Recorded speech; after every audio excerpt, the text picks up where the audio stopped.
Ya, Assalamualaikum warahmatullahi wabarakatuh. Selamat bertemu kembali dengan pelajaran kimia, khususnya bagi kelas 10.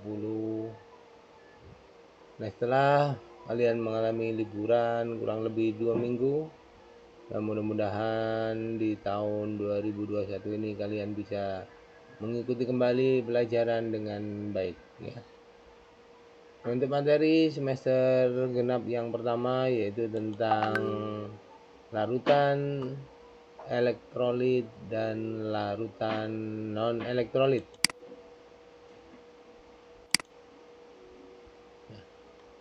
Mungkin kalian pernah melihat orang mencari ikan di sungai, ya. Mengapa orang mencari ikan di sungai dengan aki atau strom? Pertanyaan yang kedua, mengapa pada saat hujan tidak boleh berada di bawah pohon? Yang ketiga, mengapa larutan garam dapat menghantarkan arus listrik, sedangkan larutan gula tidak dapat menghantarkan arus listrik? Apa perbedaan antara larutan elektrolit dan larutan non-elektrolit? Jadi berdasarkan daya hantar listriknya, larutan itu dibedakan menjadi dua, yaitu larutan elektrolit dan yang dapat menghantarkan listrik, dan yang kedua larutan non-elektrolit tidak dapat menghantarkan arus listrik. Kemampuan suatu larutan untuk menghantarkan listrik dapat diamati dengan menggunakan alat uji elektrolit, ya. Nah, ini adalah rangkaian daripada alat uji elektrolit dengan menggunakan aki bisa kita ganti dengan baterai. Apabila lampu menyala terang dan ada gelembung-gelembung pada alat uji elektrolit, maka larutan yang kita uji ini adalah bersifat elektrolit kuat. Dan apabila kita uji ternyata lampu tidak menyala ataupun kadang-kadang nyalanya redup tetapi mengandung gelembung-gelembung gas, maka termasuk elektrolit lemah. Tetapi apabila lampu tidak menyala dan tidak ada gelembung, maka termasuk larutan non-elektrolit. Berdasarkan kekuatan daya hantar listriknya, larutan elektrolit dibedakan atas larutan elektrolit kuat, daya hantar listriknya kuat, dan yang kedua larutan elektrolit lemah, daya hantar listriknya lemah. Larutan elektrolit kuat, maka akan terjadi gelembung-gelembung gas seperti ini, ya. Nah, gelembung-gelembung gas, ya, akan bergerak, ya. Tetapi kalau kita perhatikan lampu akan menyala terang, ya. Itu apabila larutannya bersifat elektrolit kuat. Tetapi apabila larutannya bersifat elektrolit lemah, maka lampunya redup, ya, ataupun kadang-kadang tidak menyala tetapi ada gelembung. Jadi adanya gelembung gas dan nyala lampu yang terang merupakan gejala larutan tersebut mempunyai daya hantar kuat. Disebut juga larutan elektrolit kuat. Mengapa? Ya, ini karena pada larutan elektrolit kuat seluruh molekulnya terurai menjadi ion-ion terionisasi sempurna yang ditandai satu arah pada persamaan reaksinya. Karena banyak ion-ion yang menghantarkan arus listrik, maka daya hantarnya kuat. Contohnya pada garam dapur NaCl, kita larutkan ke dalam air. Nah, ini solid ini belum dilarutkan ke dalam air. Tapi kalau sudah dimasukkan ke dalam air, maka menjadi akhi, ya, NaCl aqua, NaCl larutan. Maka akan terurai menjadi ion Na+ dan Cl-. Senyawa yang termasuk elektrolit kuat asam misalnya HNO3, HBr, HCl, H2SO4, ya, asam nitrat, asam bromida, asam klorida, asam sulfat. Sedangkan larutan basa yang termasuk elektrolit kuat NaOH, natrium hidroksida, KOH, kalium hidroksida, LiOH, litium hidroksida, BaOH 2 kali, barium hidroksida. Larutan elektrolit lemah, lampu tidak menyala, tetapi ada gelembung-gelembung pada kedua elektrodenya, ya. Larutan elektrolit lemah, jika muncul gelembung gas sedikit dan nyala lampu redup atau kadang mati, berarti daya hantar listrik tersebut lemah, maka disebut juga larutan elektrolit lemah, ya. Mengapa? Pada larutan elektrolit lemah, sebagian molekulnya terurai menjadi ion-ion terionisasi tidak sempurna yang ditandai dua arah panah pada persamaan reaksinya. Karena sedikit ion-ion yang menghantarkan arus listrik, maka daya hantarnya lemah. Contohnya pada CH3COH, ya. Ini adalah asam asetat terurai menjadi ion H+ dan CH3CO-. Tidak semua asam asetat berubah menjadi ion positif dan ion negatif, tapi hanya sebagian kecil, ya. Nyawa yang termasuk elektrolit lemah asam, contohnya asam karbonat Ha2CO3, asam fluorida HF, asam asetat CH3COH, dan asam karboksilat. Ini adalah asam format, ya. Asam metanoat, ya, HCOH. Basah NH4OH, amonium hidroksida, ALOH 3 kali, aluminium hidroksida, dan ZNOH 3 kali, seng hidroksida. Larutan non elektrolit pada gelembung gas tidak terjadi gelembung gas dan juga lampu tidak menyala. Larutan non elektrolit, gelembung gas tidak muncul dan lampu tidak menyala. Berarti larutan tersebut tidak dapat menghantarkan arus listrik. Kenapa? Karena pada larutan non elektrolit, molekulnya tidak terurai menjadi ion-ion atau tidak mengalami ionisasi atau terionisasi, sehingga tidak ada ion-ion yang bermuatan yang menghantarkan listrik. Contoh larutan non elektrolit, larutan gula, urea, alkohol, dan air murni.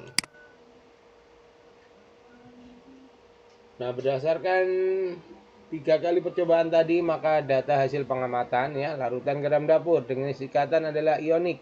Pengamatan lampu menyala terang, timbul gelembung gas, maka daya hantar listriknya kuat, maka termasuk elektrolit kuat, ya. Asam cuka, kovalen polar ikatannya, lampu tidak menyala, timbul gelembung gas, maka termasuk elektrolit lemah. H2O, air, kovalen non-polar, lampu tidak menyala dan tidak timbul gelembung gas, maka termasuk non-elektrolit, ya.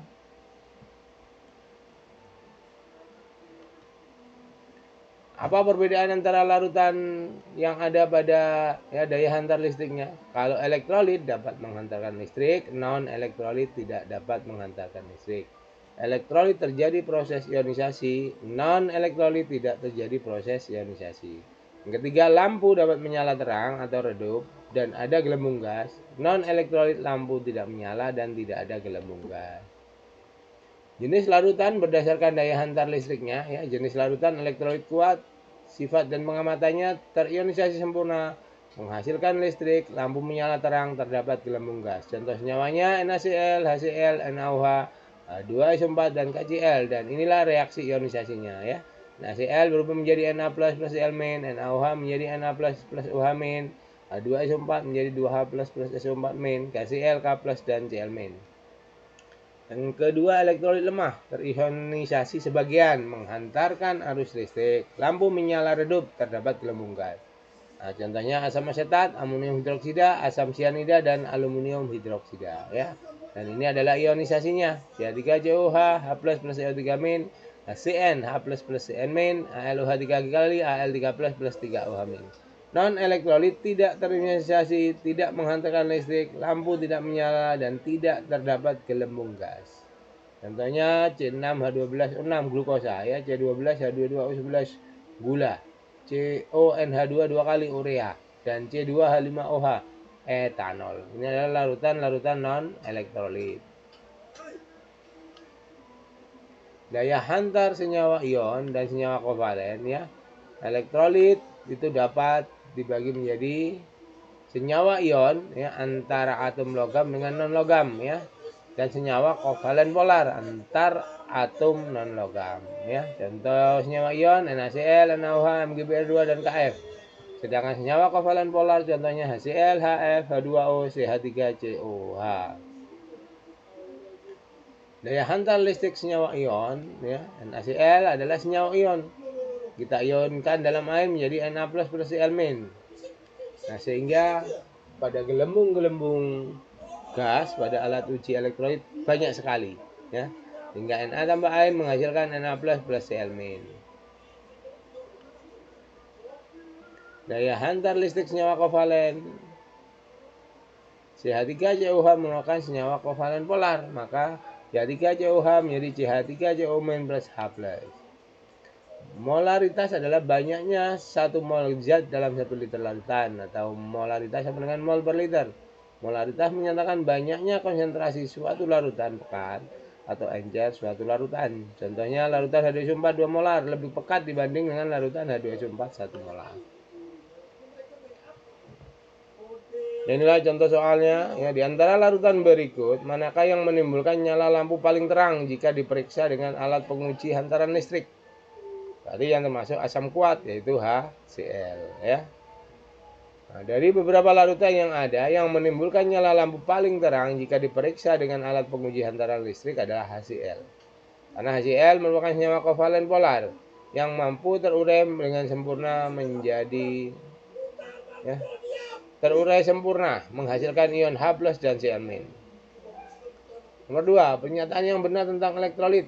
Zat-zat yang tidak dilarutkan dalam air akan terurai menjadi ion negatif dan ion positif. Zat yang jika dilarutkan dalam air akan terurai menjadi molekul. Zat yang dilarutkan dalam air tidak akan terurai. Zat yang jika dilarutkan dalam air tidak akan terurai. Zat-zat yang dilarutkan dalam akan terurai menjadi gas-gasnya. Maka jawabannya apa? Yang A, karena menghasilkan ion positif dan ion negatif. Nomor 3, dari larutan berikut ini yang diharapkan menghantarkan arus listrik yang paling baik adalah, jadi cari asam kuat atau basa kuat yang konsentrasinya paling besar. Nah, berarti antara D dan E. Nah, yang E karena konsentrasinya lebih besar. Ya. Nah, H2SO4 1 molar merupakan larutan elektrolit yang paling kuat. Itulah materi yang akan kalian pelajari, tapi sebelum Bapak akhiri, kita lihat dulu ya gimana cara membuat alat uji elektrolit ya, sehingga nanti kalau kalian disuruh membuat kalian bisa. Ya, kita saksikan.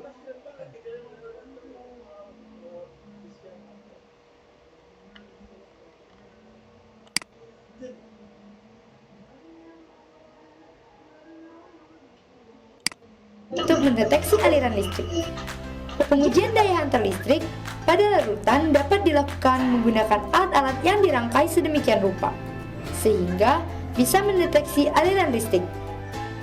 Alat yang dibutuhkan yaitu baterai, lampu kecil, jepit buaya, styrofoam, infraboard, cutter, spidol dan kertas label, garis, double tip, lem tembak, elektrode, dan dudukan lampu.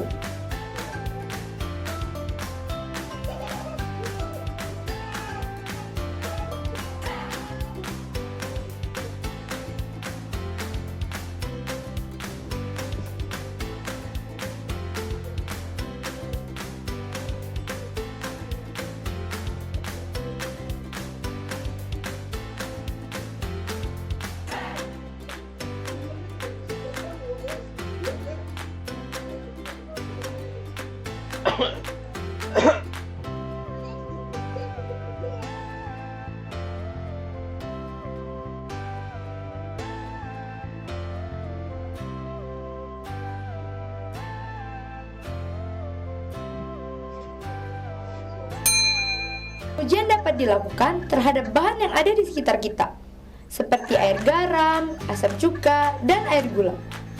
Bahannya mudah didapatkan, bukan?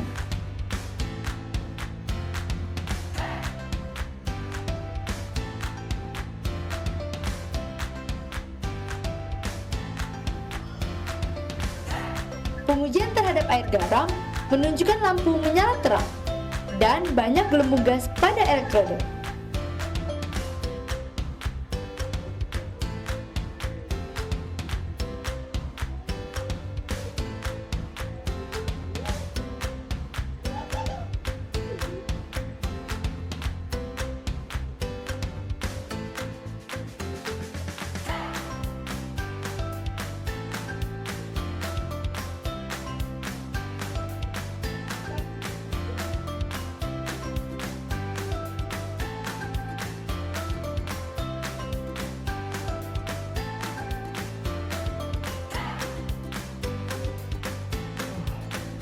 Pengujian terhadap asam cuka menunjukkan lampu tidak menyala dan ada gelembung gas pada elektrode.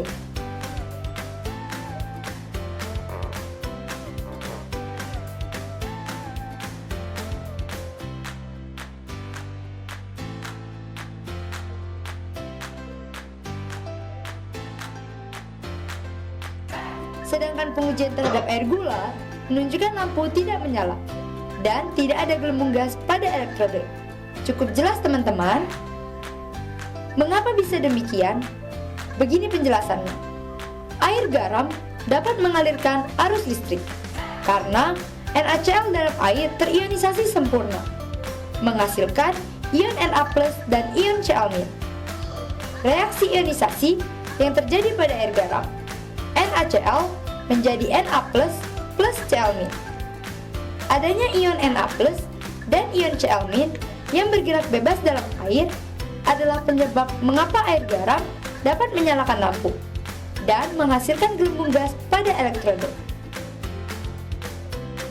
Asam cuka terionisasi sebagian dalam air, sehingga hanya sebagian ionnya yang dapat bergerak bebas.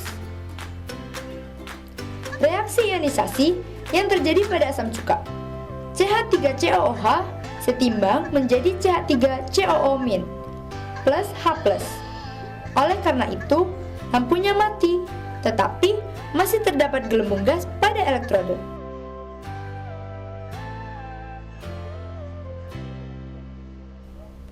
Nah, kalian pasti penasaran dengan minuman yang saat ini sedang digemari, seperti infus water, alkaline water, atau air basah, minuman ion atau isotonik.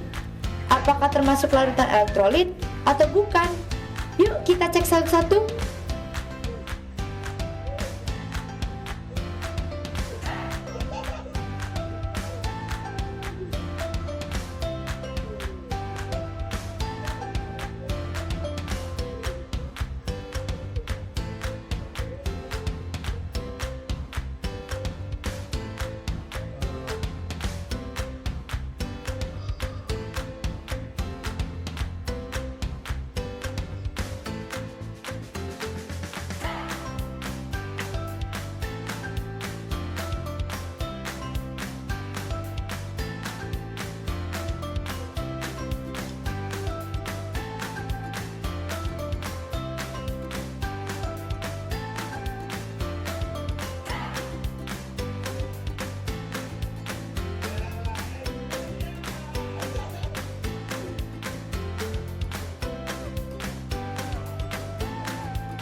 Ternyata, minuman tersebut memberikan hasil yang sama dengan asam cuka, yaitu tidak ada nyala lampu, tetapi ada gelembung gas. Kalian bisa tahu kan termasuk dalam jenis larutan apa minuman tersebut? Teman-teman, dapat kita simpulkan bahwa larutan yang dikategorikan sebagai larutan elektrolit adalah larutan yang dapat menghantarkan arus listrik karena adanya ion-ion bebas dalam larutannya. Sedangkan larutan non-elektrolit tidak dapat menghantarkan arus listrik karena tidak ada ion bebas di dalam larutannya. Jadi, peristiwa buaya memangsa belut listrik dan mengapa buaya yang mati dapat dijelaskan secara ilmiah ya. Buaya dapat mati terkena aliran listrik dari belut listrik karena pada ujung kepala belut listrik bertindak sebagai kutub negatif dan ujung ekornya bertindak sebagai kutub positif.